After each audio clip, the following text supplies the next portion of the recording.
ഓം ശ്രീ മഹാദേവ്യൈ നമഃ. ശ്രീ ലളിതാ സഹസ്രനാമ സ്തോത്രം നമ്മൾ ഇന്ന് 97, 98, 99 3 ശ്ലോകങ്ങൾ നോക്കാം. അതുവരെ നമ്മൾ പറഞ്ഞു നിർത്തി. വജ്രേശ്വരി വാമദേവി വയോവസ്ഥ വിവർജിത സിദ്ധേശ്വരി സിദ്ധവിദ്യ സിദ്ധമാത യശസ്വിനി. ദേവിയുടെ വിശേഷണങ്ങൾ. ഇതുവരെയും ഉണ്ടായ വിശേഷണങ്ങൾ താന്ത്രികമായതും സൂക്ഷ്മമായതും സ്ഥൂലമായതും എല്ലാം മാറി മാറി മാറി ഇടകലർന്നും വന്നുകൊണ്ടിരിക്കും. വജ്രേശ്വരി വാമദേവി വയോവസ്ഥ വിവർജിത സിദ്ധേശ്വരി സിദ്ധവിദ്യ സിദ്ധമാത യശസ്വിനി. വജ്രേശ്വരി എന്ന് പറഞ്ഞാൽ വജ്രേശ്വരി എന്ന പേരിൽ അറിയപ്പെടുന്ന ദേവിയായവൾ. ദേവിക്ക് മറ്റൊരു പേരാണ് വജ്രേശ്വരി. ദിനനിത്യ ദേവതകൾ, അതായത് തിഥി. നേരത്തെ നമ്മൾ സഹസ്രനാമത്തിൽ ഒരു 28-ാമത്തെ 23-ാമത്തെ എന്തോ ശ്ലോകത്തിലുണ്ട് തിഥി ദേവതകൾ. അത് ദേവിയുടെ ചുറ്റും ദേവിയുടെ ഒരു അംഗസംരക്ഷകരെ പോലെ അധിഷ്ഠാന ദേവതകളായിട്ട് ദേവിയുടെ കൂടെ ഉള്ളതാണ് തിഥി. ആ തിഥി ദേവതകൾ ദേവി തന്നെയാണ്. അത് ശരിക്കും പറഞ്ഞാൽ ദേവിയുടെ അംശങ്ങളാണ് എല്ലാം. നമ്മൾ കാണുന്ന എല്ലാം ദേവിയുടെ അംശങ്ങളാണ്. ശക്തിസേന എന്ന് പറഞ്ഞ് ദേവിയുടെ കൂടെ വരുന്ന എല്ലാ ദേവതമാരും ദേവിയുടെ തന്നെ ഓരോ അംശാവതാരങ്ങളാണ്. അതേപോലെ തന്നെയാണ് ഇത് തിഥി ദേവതകൾ. അപ്പോൾ ദിനനിത്യ ദേവതകൾ അഥവാ തിഥി ദേവതകൾ, ഓരോ തിഥിക്കും ഓരോ ദേവതകളുണ്ട്. അതിൽ ഷഷ്ടി തിഥിയുടെ ദേവതയാണ് വജ്രേശ്വരി. ഷഷ്ടി എന്ന് പറഞ്ഞാൽ 6ാമത്തെ. പ്രഥമ, ദ്വിതീയ, തൃതീയ, ചതുർത്ഥി ഇങ്ങനെ പോകണമെന്ന് നമുക്കറിയാമല്ലോ. 6ാമത്തെയാണ് ഷഷ്ടി. ഈ ദേവി ജലന്ധര പീഠത്തിലിരിക്കുന്നു. ശ്രീചക്രത്തിൽ അസ്ത്രചക്രത്തിനു മുകളിൽ 4 ദേവതമാരുണ്ട്. ശ്രീചക്രമധ്യനിലയ എന്ന ദേവിയെക്കുറിച്ച് പറയുന്നുണ്ട്.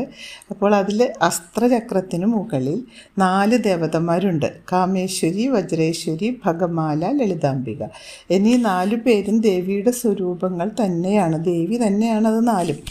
ബ്രഹ്മാണ്ഡ പുരാണത്തിൽ ഭണ്ഡാസുരനുമായുള്ള യുദ്ധത്തിൽ ദേവേന്ദ്രന് വജ്രായുധം നഷ്ടപ്പെട്ടു എന്നും അത് തെറിച്ചു വീണത് വജ്രനദിയിലാണെന്നും ഇന്ദ്രൻ ദേവിയെ തപസ്സു ചെയ്തു എന്നും ദേവി പ്രത്യക്ഷപ്പെട്ട് ആയുധം വീണ്ടെടുത്തു കൊടുത്തു എന്നും ഒരു കഥയുണ്ട്. അപ്പോൾ ആ കഥ വജ്രനദിയിൽ നഷ്ടപ്പെട്ട ആയുധം ഇന്ദ്രൻ ദേവിയെ തപസ് ചെയ്ത് പ്രത്യക്ഷപ്പെടുത്തി ദേവി ആ ആയുധം വീണ്ടെടുത്തു കൊടുത്തു. അങ്ങനെ പ്രത്യക്ഷപ്പെട്ട ദേവീ രൂപമാണ് വജ്രേശ്വരി. അപ്പോൾ പ്രഥമ തിഥി മുതൽ 15 തിഥികൾക്ക് അധിഷ്ഠാന ദേവതകളുണ്ട്. അതിലിപ്പോൾ ഷഷ്ടി എന്ന തിഥിയുടെ ദേവതയാണ് വജ്രേശ്വരി. അതാണ് ഇവിടെ വജ്രേശ്വരി. പിന്നെ വാമദേവി, അടുത്ത ആൾ വാമദേവി, ദേവിയുടെ തന്നെ മറ്റൊരു പേര്. വാമദേവൻ എന്ന് പറഞ്ഞാൽ ശിവൻ. ശിവൻ്റെ പത്നി വാമദേവി. അർദ്ധനാരീശ്വര സങ്കല്പത്തിൽ വാമഭാഗം ദേവിയാണ്. ശിവശക്തിയാണ് ദേവി. ശിവൻ്റെ ശക്തിയാണ് ദേവി. ശിവന് ശക്തി ഉണ്ടാകുന്നത് ദേവി കൂടി ഇരിക്കുമ്പോഴാണ്. ഒറ്റയ്ക്ക് ശിവന് ആ ഒരു യഥാർത്ഥമായ ശക്തിയല്ല, ഒരു സംഹാരമൂർത്തിയായി മാറും എന്നാണ് പറയുന്നത്. അതേസമയം സൗമ്യതയും എല്ലാം കൂടി ചേർന്ന അവസ്ഥയാണ് ശിവശക്തി എന്ന് പറയുമ്പോൾ. അപ്പോൾ വാമ എന്ന് പറഞ്ഞാൽ സുന്ദരി എന്ന് അർത്ഥമുണ്ട്. വാമയായ ദേവി വാമദേവി, അതും പറയാം. പിന്നെ വയോവസ്ഥ വിവർജിത. വയോവസ്ഥ എന്ന് പറഞ്ഞാൽ വയോജനം എന്ന് പറയില്ലേ, വയസ്സായവർ, വാർദ്ധക്യം ബാധിച്ചവർ.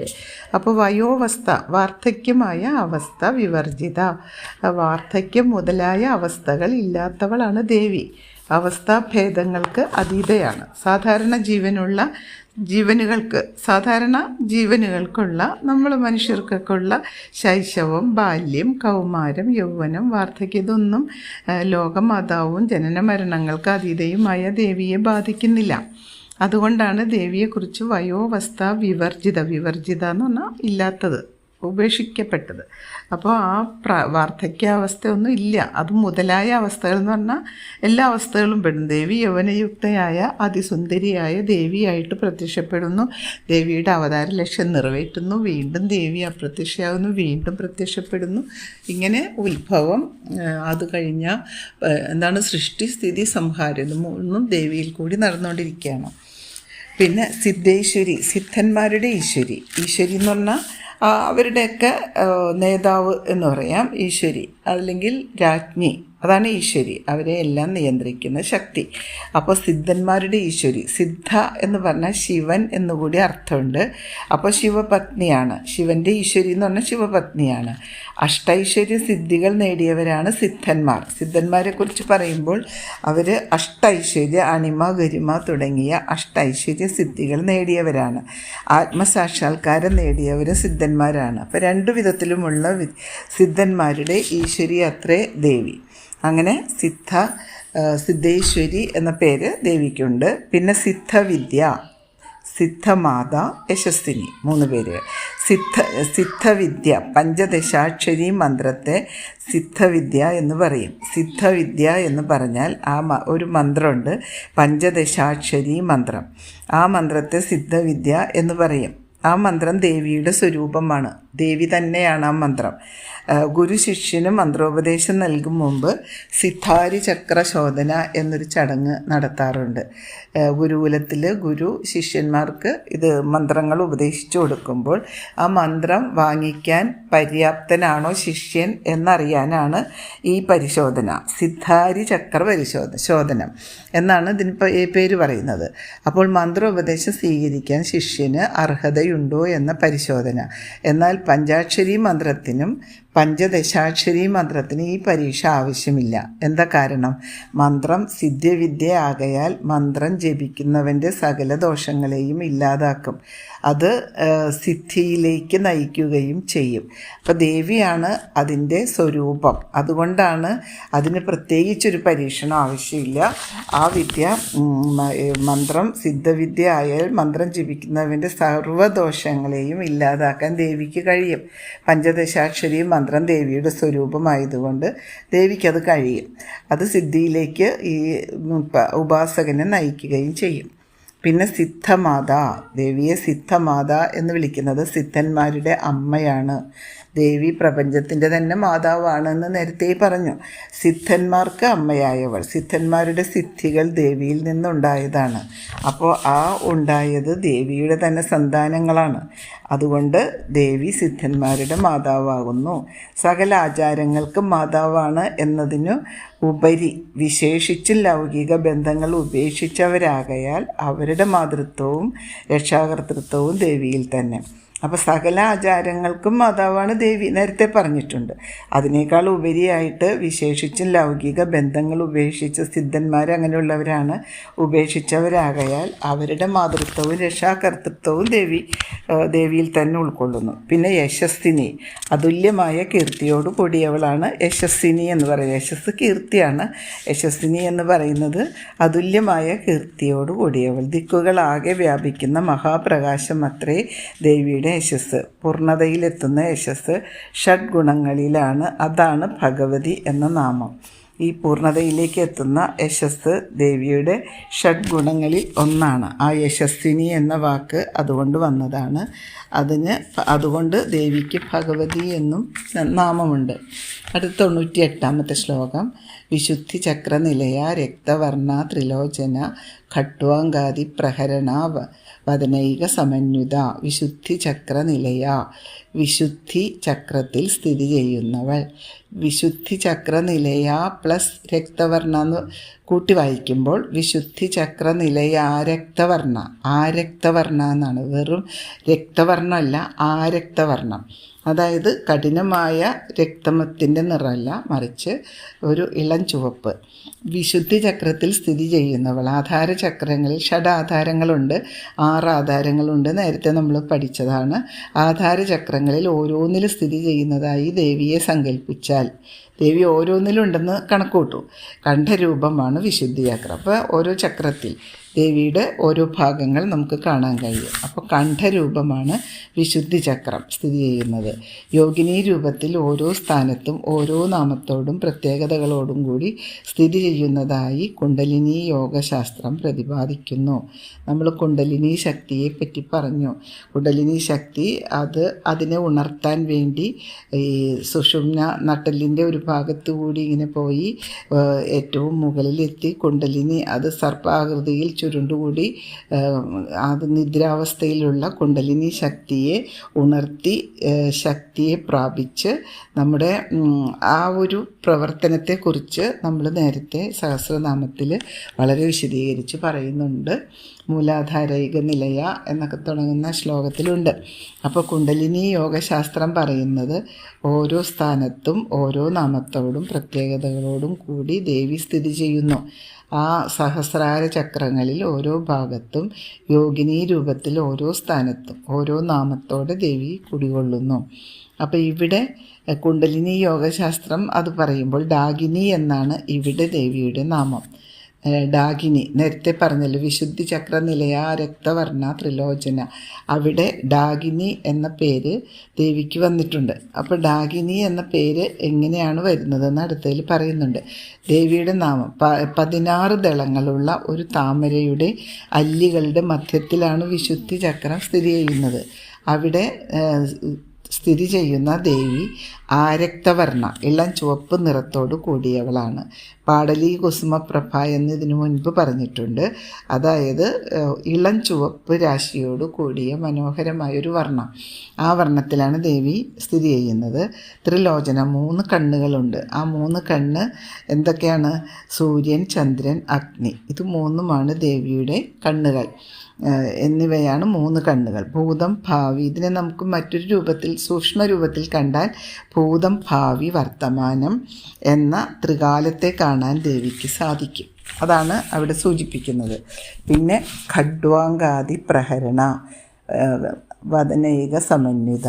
ഖഡ്വാംഗം എന്ന് പറഞ്ഞാൽ ഖഡ്വാംഗ ആദി എന്ന് പറഞ്ഞാൽ ആദിയായ ആയുധങ്ങൾ ധരിച്ചവൾ.